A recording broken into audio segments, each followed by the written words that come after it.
राधे राधे। सभी दोस्तों को नमस्कार।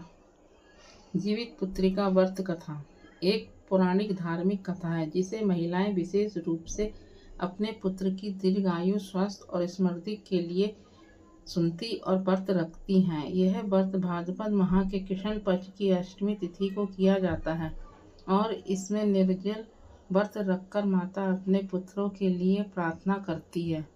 जीवित पुत्रिका व्रत कथा।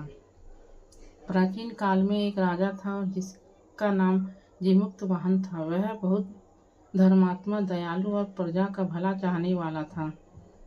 जब उसके पिता ने राज्य त्यागने की इच्छा प्रकट की तो जीमुक्तवाहन ने भी राज्य त्याग कर वनों में जाकर तप करने का निश्चय किया।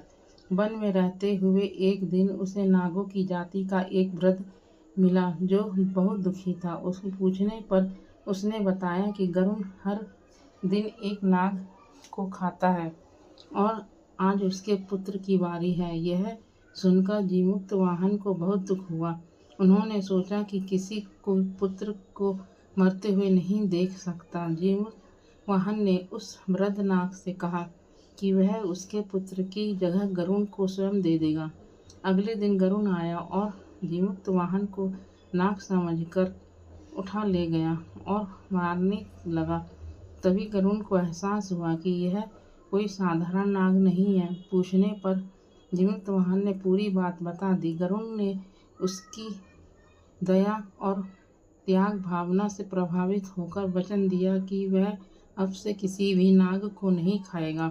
इस प्रकार जीमुक्तवाहन ने अपनी जान की परवाह किए बिना एक माँ के पुत्र को बचाया। इसी कथा के स्मरण से माताएं यह व्रत करती हैं ताकि उसके पुत्र सदैव सुरक्षित रहें और उन्हें कोई विपत्ति न आए।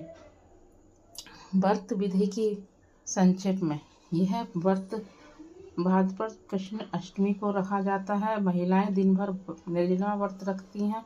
रात्रि में कथा सुनने के बाद पूजा करने के बाद व्रत पूर्ण होता है। व्रत के दौरान महिलाएं विशेष रूप से पुत्र की लंबी उम्र की कामना करती हैं। अगले दिन प्रयाण किया जाता है। बोलो राधे राधे। सभी चैनल को सब्सक्राइब करें, लाइक करें। राधे राधे।